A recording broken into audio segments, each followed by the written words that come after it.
पिछले वीडियो में गायत्री महामंत्र के ओम भूर्भुवः स्वः की व्याख्या हो चुकी है।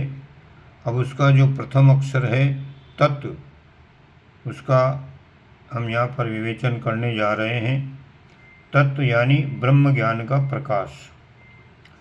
गायत्री मंत्र का दूसरा अक्षर तत्व ब्रह्म ज्ञान की प्राप्ति और उसके प्रचार की शिक्षा देता है। ये इसका भाग 1 है। तत्त्वज्ञास्तु विद्वांसो ब्राह्मणः स्वतपश्चयः अंधकारमया कुर्युर्लोकाद् ज्ञानसंभवम्। अर्थात तत्वदर्शी विद्वान ब्राह्मण अपने तप द्वारा संसार के अज्ञान जन्य अंधकार को दूर करे। अंधकार में अनेक प्रकार के भय, त्रास एवं विघ्न छिपे रहते हैं। दुष्ट तत्वों की घात अंधकार में ही लगती है। अविद्या को अंधकार कहा गया है। अविद्या का अर्थ अक्षर ज्ञान की जानकारी का अभाव नहीं है, वरन जीवन की लक्ष्य भ्रष्टता है। इसी को नास्तिकता, अनिति, माया, भ्रांति, पशुता आदि नामों से पुकारते हैं। इसे बौद्धिक अंधकार में आध्यात्मिक निशा में विचरण करने वाला जीव ब्रह्म पतित होकर ईश्वर द्वारा निर्धारित धर्म, नीति, लक्ष्य, आचरण और कर्तव्य से विमुख होकर ऐसी गतिविधि अपनाता है जो उसके लिए कई प्रकार के दुख उत्पन्न करती है। उपर्युक्त श्लोक में ज्ञानी ब्राह्मण को यह आदेश दिया गया है कि वह तपश्चर्या द्वारा संसार के समस्त दुखों के मूल कारण अज्ञान अंधकार को दूर करे। यहाँ ब्राह्मण शब्द किसी वर्ग विशेष के लिए प्रयुक्त नहीं हुआ है। आत्मा का सर्वप्रधान गुण ब्रह्मनिष्ठा और आध्यात्मिकता है। ये गुण जिसमें जितना कम ज़्यादा है वो उतने ही कम ज़्यादा अंशों में ब्राह्मण है। जिसकी आत्मा में जितना ब्राह्मणत्व है वह उतना ही तपस्वी, दूरदर्शी और तत्वज्ञानी होता है। इसी ब्राह्मण तत्व को गायत्री ने सबसे पहले चुनौती दी है, ललकारा है कि अपने व दूसरों के कल्याण के लिए ब्रह्म ज्ञान का प्रकाश फैलाकर व्यापक अंधकार को हटाना तेरा परम पवित्र कर्तव्य है। दीपक जब स्वयं जलता है तो उसका प्रकाश चारों ओर फैलता है और उससे दूर तक का अंधकार नष्ट होता है। तब दूरदर्शिता और तत्वज्ञान का दृष्टिकोण अपनाने से जो अंतर ज्योति उत्पन्न होती है, उसी से जनता के अंतःकरणों में सत्य का प्रकाश प्रज्वलित होता है। लोक कल्याण और आत्म उद्धार का इससे अच्छा मार्ग और कोई नहीं हो सकता। ब्रह्म ज्ञान ही संसार का सबसे बड़ा दान है। ब्रह्म ज्ञान और आस्तिकता। ब्रह्म ज्ञान का पहला लक्षण सच्ची आस्तिकता है। परमात्मा सर्वत्र व्यापक है। इस सत्य को जानते तो अनेक लोग हैं, पर उसे मानते नहीं हैं, व्यवहार में नहीं लाते। जो परमात्मा को सर्वव्यापी घट घटवासी मानेगा, उसका जीवन उसी क्षण पूर्ण पवित्र, निष्पाप और कसाई कल्मशों से रहित हो जाएगा। गीता में भगवान ने कहा है कि जो मेरी शरण में आता है, जो मुझे अनन्य भाव से बचता है, वो तुरंत ही पापों से छूट जाता है। निसंदेह बात ऐसी ही है। भगवान की शरण में जाने वाला, उस पर सच्चा विश्वास करने वाला, उस पर पूर्ण आस्था रखने वाला एक प्रकार से जीवन मुक्त ही हो जाता है। ईश्वर का विश्वास और सच्चा जीवन एक ही वस्तु के दो नाम हैं। जो भगवान का भक्त है, जिसने सब छोड़कर प्रभु के चरणों में आत्मसमर्पण कर दिया है, जो परमात्मा की उपासना करता है, उसे जगत पिता की सर्वव्यापकता पर आस्था जरूर होनी चाहिए। यदि ये विश्वास दृढ़ हो जाए कि भगवान जर्रे जर्रे में, कण कण में समाया हुआ है, हर जगह मौजूद है, तो पाप कम करने का साहस ही नहीं हो सकता। ऐसा कौन सा चोर है जो सावधान खड़ी हुई सशस्त्र पुलिस के सामने चोरी का साहस करेगा। चोरी, व्यभिचारी, ठगी, धूर्तता, दंभ, असत्य, हिंसा आदि के लिए आड़ की, पर्दे की, दुराव की जरूरत पड़ती है। जहाँ मौका होता है, इन बुरे कामों को पकड़ने वाला नहीं होता, वहीं इनका किया जाना संभव है। जहाँ धूर्तता को भली प्रकार समझने वालों, देखने वालों और पकड़ने वाले लोगों की मजबूत ताक सामने खड़ी हो, वहाँ पाप कर्म का हो सकना संभव नहीं। इसी प्रकार जो इस बात पर सच्चे मन से विश्वास करता है कि परमात्मा सब जगह मौजूद है, वह किसी भी दुष्कर्म के करने का साहस नहीं कर सकता। बुरा काम करने वाला पहले ये भली प्रकार देखता है कि मुझे देखने वाला या पकड़ने वाला तो कोई यहाँ नहीं है। जब वह भली भांति विश्वास कर लेता है कि उसका पाप कर्म किसी भी दृष्टि में पकड़ में नहीं आ रहा है, तभी वह अपने काम में हाथ डालता है।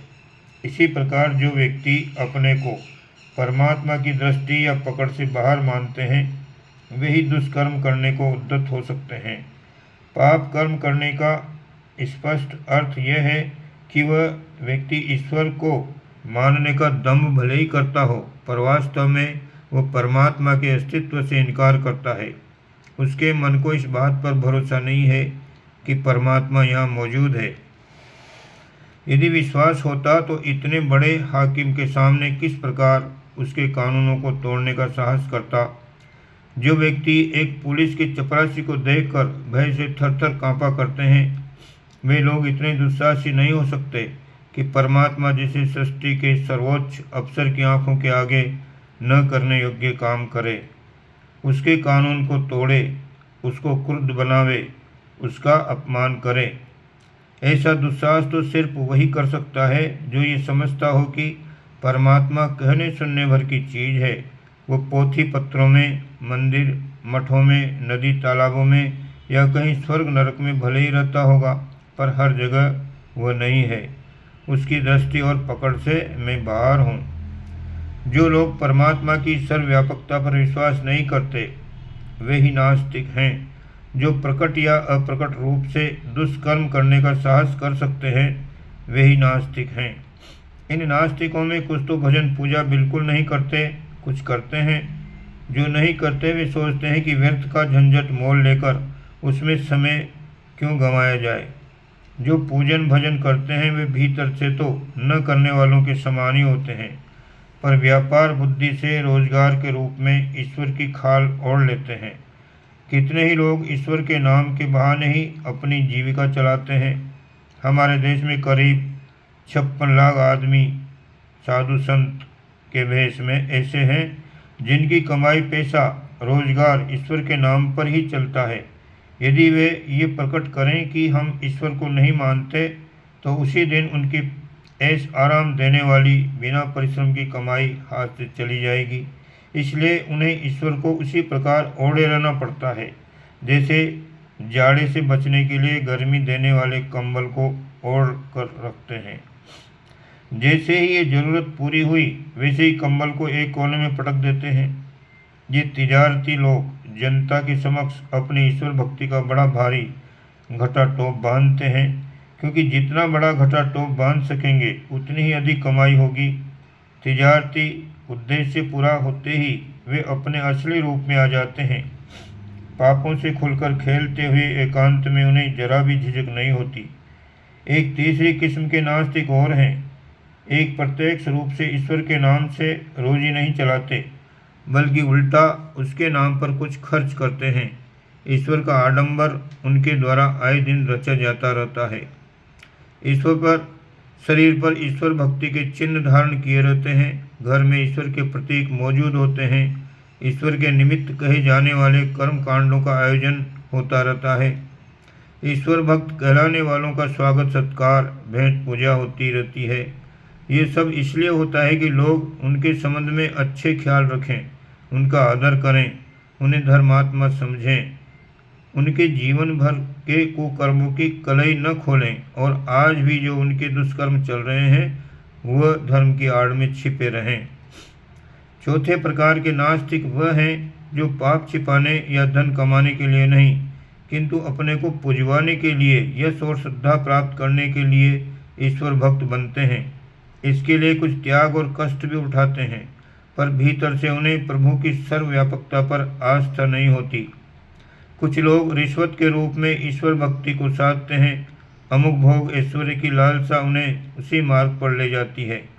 जिस प्रकार आजकल घूसखोर हाकिमों को एक मोटी रकम दे करके लोग मना माना काम करवा लेते हैं और थैली खर्च करके थैला भरने में सफल हो जाते हैं। कुछ लोग तथाकथित रिद्धि सिद्धियों और न जाने किन किन अप्रत्यक्ष वैभवों के मंसूबे बांधकर उसे प्राप्त करने की फिक्र में ईश्वर के दरवाजे खटखटाते रहते हैं। इस प्रकार प्रत्यक्षतः ईश्वर भक्त दिखाई देने वालों में भी असंख्यों मनुष्य ऐसे हैं जिनकी भीतरी मनोभूमि परमात्मा से कोसों दूर है। उनका निजी जीवन, घरेलू आचरण, व्यक्तिगत व्यवहार ऐसा नहीं होता जिससे ये प्रतीत हो कि ये ईश्वर को हाजिर नाजिर समझकर अपने को बुराइयों से बचाते हैं। ऐसे लोगों को किस प्रकार आस्तिक कहा जाए? जो पापों में जितना ही अधिक लिप्त है, जिसका व्यक्तिगत जीवन जितना ही दूषित है, वो उतना ही बड़ा नास्तिक है। लोगों को धोखा देकर अपना स्वार्थ साधना, छल प्रपंच, माया, दंभ, भय, अत्याचार, कपट और धूर्तता से दूसरों के अधिकारों को अपहरण कर स्वयं संपन्न बनना नास्तिकता का स्पष्ट प्रमाण है।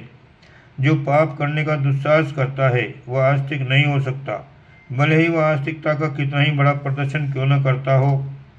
ईश्वर भक्ति का जितना ही अंश जिसमें होगा वो उतने ही दृढ़ विश्वास के साथ ईश्वर की सर्वव्यापकता पर विश्वास करेगा, सब में प्रभु को समाया हुआ देखेगा। आस्तिकता का दृष्टिकोण बनते ही मनुष्य भीतर और बाहर से निष्पाप होने लगता है। अपने प्रियतम को घट घट में बैठा देखकर वो सबसे नम्रता का, मधुरता का, स्नेह का, आदर का, सेवा का, सरलता, शुद्धता और निष्कपटता से भरा हुआ व्यवहार करता है। भक्त अपने भगवान के लिए व्रत, उपवास, तप, तीर्थ यात्रा आदि द्वारा स्वयं कष्ट उठाता है और अपने प्राण वल्लभ के लिए नैवेद्य, अक्षत, पुष्प, धूप, दीप, भोग, प्रसाद आदि कुछ न कुछ अर्पित किया ही करता है। स्वयं कष्ट सहकर भगवान को कुछ समर्पण करना पूजा की संपूर्ण विधि व्यवस्थाओं का यही तथ्य है। भगवान को घट घटवासी मानने वाले भक्त अपनी पूजा विधि को इसी आधार पर अपने व्यवहारिक जीवन में उतारते हैं। वे अपने स्वार्थों की उतनी परवाह नहीं करते, खुद कुछ कष्ट भी उठाना पड़े तो उठाते हैं, पर जनता जनार्दन को, नर नारायण को अधिक सुखी बनाने में वे दत्तचित्त रहते हैं। लोक सेवा का व्रत लेकर वे घट घटवासी परमात्मा की व्यवहारिक रूप से पूजा करते हैं। ऐसे भक्तों का जीवन व्यवहार बड़ा निर्मल, पवित्र, मधुर और उदार होता है। आस्तिकता का यही तो प्रत्यक्ष लक्षण है। पूजा के समस्त कर्मकांड इसलिए हैं कि मनुष्य परमात्मा को स्मरण रखे, उसके अस्तित्व को अपने चारों ओर देखे और मनुष्योचित कर्म करे। पूजा अर्चना, वंदना, कथा, कीर्तन, व्रत, उपवास, तीर्थ आदि सबका प्रयोजन मनुष्य की इस चेतना को जागृत करना है कि परमात्मा की निकटता का स्मरण रहे और ईश्वर के प्रेम एवं श्रद्धा द्वारा लोक सेवा का व्रत रखे और ईश्वर के क्रोध से डरकर पापों से बचे। जिस पूजा उपासना से यह उद्देश्य सिद्ध न होता हो वह व्यर्थ है। जिस उपाय से भी पाप से बचने और पुण्य में प्रवृत्त होने का भाव जाग उठे वह उपाय ईश्वर भक्ति की साधना ही है। ओम शांति।